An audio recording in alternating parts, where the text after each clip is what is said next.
அன்பான நேயர்கள் அனைவருக்கும் இனிய வணக்கங்கள். தஞ்சை பெரிய கோவிலை பத்தி தெரியாதவங்க தமிழகத்துல யாருமே இருக்க முடியாது அப்படின்ற அளவிற்கு வானளாவிய புகழ் பெற்றதுதான் தஞ்சை பெரிய கோவில். ராஜராஜ சோழனால கட்டப்பட்ட இந்த கோவில்ல நிறைய மர்ம ரகசியங்கள் இருப்பதாகவுமே சொல்லப்படுறாங்க. அதில் ஒன்றுதான் வேறு உலகத்திற்கு செல்லக்கூடிய வழி அப்படின்னு சொல்றாங்க. அறிவியல் கூற்றுப்படி பார்த்தோம் அப்படின்னா இந்த பூமியானது 3 டைமென்ஷன் கொண்டது அப்படின்னும், இது தவிர வேறு உலகங்கள் 11 டைமென்ஷன் வரை கொண்டது அப்படின்னு சொல்லப்படுறாங்க.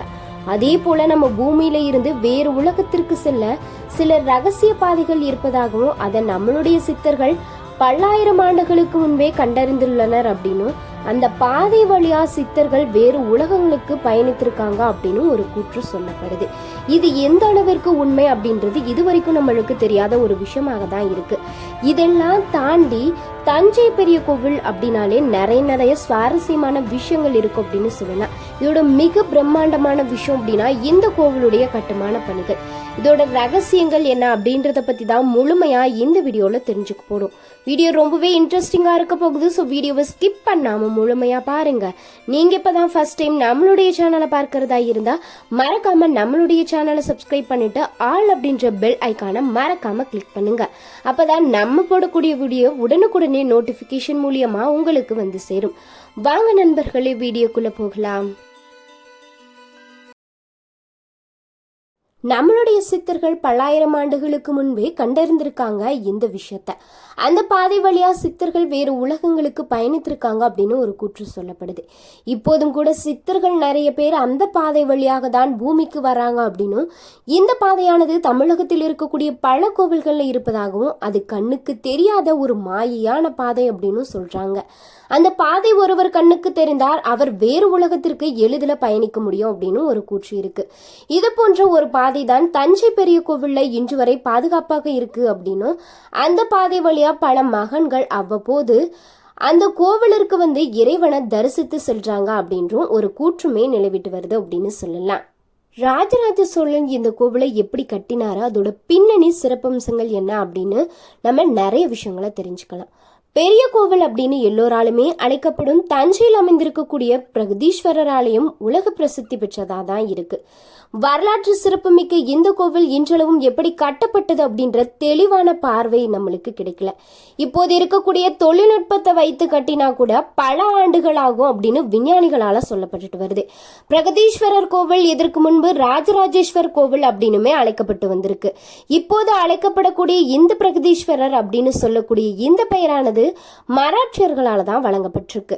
இவங்க கோவில மகாசிவன் கோவில் அப்படின்னும் அழைத்து வந்திருக்காங்க. இந்த கோவிலுடைய சிறப்பம்சம் அப்படின்னா, மதிய வேளைகள்ல இந்த கோவிலில் உள்ள கோபுரத்தோட நிழலானது கீழே விழுவது கிடையாது அப்படின்னு சொல்லலாம். அதே போல கோபுரத்தின் மேல் வைக்கப்பட்டிருக்கக்கூடிய கலச வடிவிலான மேற்கூரை கல் சுமார் 80 டன் எடை கொண்ட ஒற்றை கல்லால் செய்யப்பட்டது அப்படின்றதே மிகப்பெரிய அதிசயமாக தான் பார்க்கப்படுது. அதை விட அதிசயமா அதை எப்படி அவ்வளவு மேலே எடுத்து சென்றாங்க அப்படின்றதே ஒரு வியக்க வைக்கக்கூடிய விஷயமாக தான் இருக்கு. கற்பகிரகத்தில் இருக்கக்கூடிய சிவலிங்கமானது அதிகப்படியான மின்காந்த ஆற்றலை வெளியிடுவதாகவும், அந்த ஆற்றலானது இந்த ஒற்றை கல்லினாலான மேற்கூரைகள் எதிரொலிக்கப்பட்டு ஒருமுகப்படுத்தப்படுவதாகவுமே சொல்றாங்க. இந்த நேர்மறையான எண்ணங்களாலான இந்த ஆற்றலானது இங்கு வரக்கூடிய பக்தர்களுக்கு அமைதியையும் சாந்தியையும் கொடுப்பதோடு அவர்களுடைய மனதளவிலும் உடலளவிலும் ஏற்படுத்துவதாகவும் நம்பப்படுறாங்க. சப்தம் நாணிகளுடைய நாண ஆற்றல் மூலம் அந்த பெரிய கல்லை மேலே ஏற்றிருக்கலாம் அப்படின்னு சில பேரால சொல்லப்பட்டு வருது. இங்கு சிவபெருமானுக்கு எதிரில் இருக்கக்கூடிய பெரிய நந்தி சிலை ஒரே கல்லால செதுக்கப்பட்டிருக்காங்க. அதோடு ராஜராஜ சோழன் வைத்த நந்தி சிலை மாற்றப்பட்டு மராட்டியர்களால வைக்கப்பட்ட நந்தி சிலை தான் இப்போது இருந்துட்டு வருது. தமிழகத்திலேயே மிகப்பெரிய லிங்கம் கங்கை கொண்ட சோழபுரம் பிரகதீஸ்வரர் கோவிலுடைய சிறப்புகள், ராஜராஜன் வைத்த நந்தி சிலை நாளுக்கு நாள் வளர்ந்து கொண்டே சென்றதால அதில் அதிர்ச்சியும் பிரமிப்பும் அடைந்த மராட்டியர்கள் அந்த நந்தி சிலையை அகற்றிட்டு புதிய நந்தி சிலையை வச்சிருக்காங்க. இன்றளவுமே அந்த பழைய நந்தி சிலை கோவில் பிரகாரத்துல வைக்கப்பட்டிருப்பதாகவும் சொல்லப்படுறாங்க. மாமன்னர் ராஜராஜ சோழன் இலங்கைக்கு சென்று வந்த பிறகு இந்து கோவிலை வடிவமைத்திருக்காராம். இலங்கையில் இந்து மன்னர்கள் வேதத்தை தழுவிய இந்து கோவில்களால் கவரப்பட்டதனாலேயே அந்த வடிவமைப்புல இந்த பெரிய கோவிலை கட்டியதாகவும் ஒரு வரலாற்று தகவல் சொல்லப்படுது. இந்த கோவில்ல பொறித்து வைக்கப்பட்டிருக்கக்கூடிய கல்வெட்டின் மூலம் இந்த கோவிலானது குஞ்சரமல்லன் ராஜராஜ பெருந்தச்சன் எனும் கட்டிடக்கலை நிபுணர்கள் கட்டப்பட்டது அப்படின்னு கண்டுபிடிக்கப்பட்டிருக்காங்களாம். நேர்த்தியான இவரது படைப்புகள் மூலமே அவருடைய பெயரில் இன்றளவுமே நிலைத்து நிற்கிறது. குறிப்பா இவரது வாஸ்து சாஸ்திரம் எனும் கலை இன்றளவுமே போற்றப்பட்டு வருது அப்படின்னு சொல்லலாம். இந்த பெரிய கோவிலானது பல சுரங்க பாதைகளை கொண்டிருப்பதாகவும் ஒரு கருத்து நிலவிற்றிருக்கு. பல்வேறு இடங்களை இணைக்கக்கூடிய இந்த பாதைகள்ல பெரும்பாலானவை மூடப்பட்டு விட்டதாகவும் சொல்றாங்க.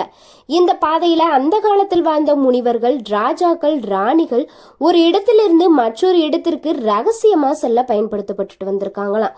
முக்கியமா தீபாவளி, மகா சிவராத்திரி, மகா சங்கராந்தி போன்ற பண்டிகை காலங்கள்ல இந்த பாதைகள் பெருமளவு பயன்படுத்தப்பட்டு வந்திருக்காங்க.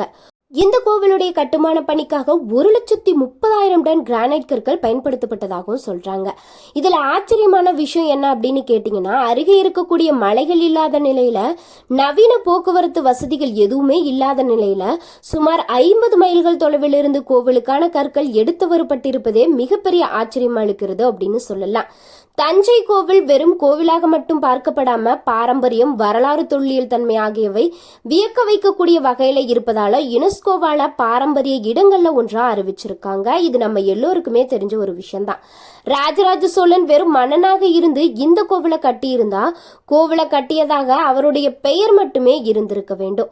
ஆனா கோவில்ல இருக்கக்கூடிய கல்வெட்டுகள் கோவிலை கட்ட யார் யார் பணியாற்றினார்களோ கட்டிடக்கலை நிபுணர்களிடமிருந்து அவர்களுடைய துணிகளை சலவை செய்தவர்கள், முடித்திருத்தியவர்கள், இப்படி கோவில் பணி செய்ய உதவியவர்களுக்கு உதவியவர்களின் பெயர் கூட கல்வெட்டில் பதிவு செய்திருப்பது ராஜராஜ சோழனின் பெருந்தன்மையும் மக்கள் மீது அவர் வைத்திருந்த அன்பும் ராஜராஜ சோழன் மீது மக்கள் கொண்டிருந்த அன்புமே புலன்படுது அப்படின்னு சொல்லப்படுறாங்க.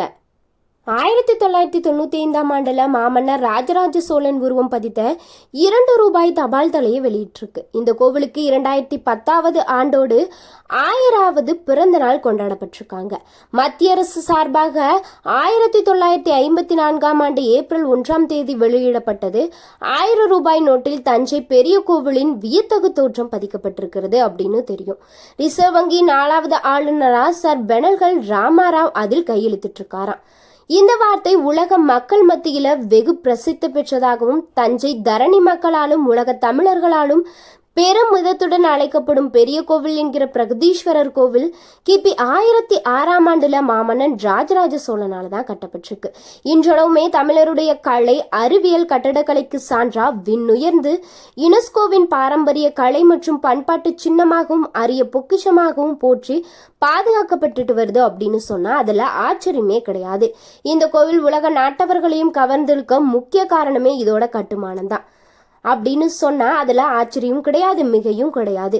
பெரிய கோவிலை ஆராய்ச்சி செய்யக்கூடிய வெளிநாட்டு ஆராய்ச்சியாளர்கள் இன்றைய விஞ்ஞான வளர்ச்சியின் துணையுடன் அக்கு வேறு ஆணி வேற ஆராய்ச்சி செய்தாலுமே இந்த கட்டுமான பணியுடைய ரகசியம் இன்னும் பிடிபடாமல் தான் இருக்கு. கரிகால சோழனால கட்டப்பட்ட கல்லணையை பற்றி முழுமையான ரகசியம் எப்படி பிடிபடவில்லையோ அதே போலதான் பெரிய கோவிலுடைய கட்டுமான ரகசியமும் இன்றளவும் யாருக்குமே தெரியாத ஒரு உண்மையாக தான் இருக்கு. இந்த கோவில் கட்டப்பட்ட விதமும் அதற்கு பயன்படுத்தப்பட்ட தூய்மையான கிரானைட் கற்களும் தான். கிரானைட் கற்கள் 20ஆம் நூற்றாண்டுல தான் அறிமுகப்படுத்தப்பட்டிருக்காங்க அப்படின்ற நினைப்பை முறியடித்து சுமார் 1000 ஆண்டுகளுக்கு முன்பே கிரானைட் கற்கள் கொண்டு இந்த கோவில் பயன்படுத்தப்பட்டுள்ளது ரொம்ப ஆச்சரியமான ஒரு விஷயமாகவே இருக்கு. கருவறையில் மேலே இருக்கக்கூடிய விமானம், அதனை தாங்கக்கூடிய சதுர வடிவிலான கற்கள், சுற்றிலும் இருக்கக்கூடிய 8 லிங்கங்கள், இப்படி இந்த 3 தான் ஒட்டுமொத்த கோவிலையுமே தாங்கக்கூடிய அஸ்திவாரமா இருக்கு அப்படின்றது தான் ஆச்சரியத்துடைய உச்சமாகவே பார்க்கப்படுது. பொதுவா அஸ்திவாரம் அப்படின்றது ஒரு கட்டிடத்துடைய பாரத்தை தாங்கக்கூடிய ஆதார சக்தியா இருக்கும். கட்டிடம் எந்த அளவுக்கு உயரமானதா கட்டப்படுதோ அந்த அளவுக்கு அதோட அஸ்திவாரமும் வலுவா ஆழமா இருக்கணும். 216 அடி உயரத்துடன் முழுக்க அதிக எடை கொண்ட கிரானைட் கற்களை கொண்டு கட்டப்பட்ட பெரிய கோவிலுக்கு எந்த அளவுக்கு அஸ்திவாரம் அமைத்திருக்கணும். இன்றைய கட்டுமான வல்லுநர்களை கேட்டா 50 அடி ஆழத்திலும் 50 அடி அகலத்திலும் போட்டா போதும் அப்படின்னு சொல்றாங்க. ஆனா இவ்வளவு பெரிய பிரம்மாண்டமான பெரிய கோவிலுக்கு தோண்டப்பட்ட அஸ்திவாரம் வெறும் 5 அடி ஆழம்தான் அப்படின்றத நம்ம நம்பிதான் ஆகணும். அதுதான் அறிவியல் உண்மை அப்படின்னு சொல்லலாம். அங்குதான் நம்ம தமிழனுடைய அறிவியல் திறமை வெளிப்பட்டிருக்கு. கயிற்றுக்கட்டில் பார்த்து இருப்பீங்க. அதில் பயன்படுத்தப்பட்ட கயிறானது பார்ப்பதற்கு இலகுவானதாக தான் இருக்கும். ஆனா அந்த கட்டில் ஆட்கள் உட்கார்ந்த உடனே பாரம் தாங்காம உள்வாங்கி கொண்டு இறுக ஆரம்பிக்கும். கயிறுகளுடைய பிணைப்பானது வலுவாகிவிடும். இந்த சூட்சமத்தான் பெரிய கோவில் கட்டுமானத்திற்கு பயன்படுத்தியிருக்காங்க அப்படின்னு சொல்லலாம். கோவிலுடைய கட்டுமானத்தில் அடியிலிருந்து கற்களை ஒவ்வொன்றா நூலளவு இடைவெளி விட்டு மிகவும் இலகுவாக அடுக்கிறப்போ கற்கள் பாரம் தாங்காம இறுக ஆரம்பித்து விடும். இந்த தொழில்நுட்பம் தான் பயன்படுத்தப்பட்டிருக்காங்க அப்படின்னு சொல்றாங்க. முழு கட்டுமானத்தையும் முடித்து கருவறை உச்சியில் ரொம்ப பிரம்மாண்டமா 80 டன் எடை கொண்ட சதுர வடிவக்கல், நந்தி விமானம், இப்படி 240 டன் எடையை அழுந்து செய்வதன் மூலமா பெரிய கோவிலுடைய ஒட்டுமொத்த கட்டுமானமும் பலம் பெற்றுவிடும். இப்படிதான் பெரிய கோவிலுடைய அஸ்திவாரத்தை ஒட்டுமொத்தமா கருவறை உச்சியில கொண்டு போய் நம்மளுடைய தமிழர்கள் கண்டுபிடிச்சிருக்காங்க. இப்படி அதிசயங்களையும் அற்புதங்களையும் தன்னில் கொண்ட மாமன்னன் ராஜராஜ சோழன் எழுப்பிய பெரிய கோவில் வரலாற்றில் நீங்காத இடம்பெற்ற ஒன்றாக தான் இருக்கும் அப்படின்னு சொல்லலாம். இன்னைக்கு இந்த வீடியோல தஞ்சை பெரிய கோவில்ல இருக்கக்கூடிய சில மர்மமான விஷயங்களையும் கட்டுமான பணிகளை பத்தியும் தான் தெரிஞ்சிருப்போம். வீடியோ உங்களுக்கு ரொம்பவே இன்ட்ரெஸ்டிங்கா இருந்திருக்கு நம்புறேன். வீடியோ உங்களுக்கு பிடிச்சிருந்தா மறக்காம லைக் பண்ணுங்க, ஷேர் பண்ணுங்க, கமெண்ட் பண்ணுங்க. நீங்க இன்னும் நம்மளுடைய சேனலை சப்ஸ்கிரைப் பண்ணாம இருந்தீங்கன்னா மறக்காம சப்ஸ்கிரைப் பண்ணிக்கோங்க. இந்த வீடியோ பத்தி உங்களுடைய கருத்துக்களை கமெண்ட் பாக்ஸ்ல சொல்லுங்க. நன்றி நண்பர்களே.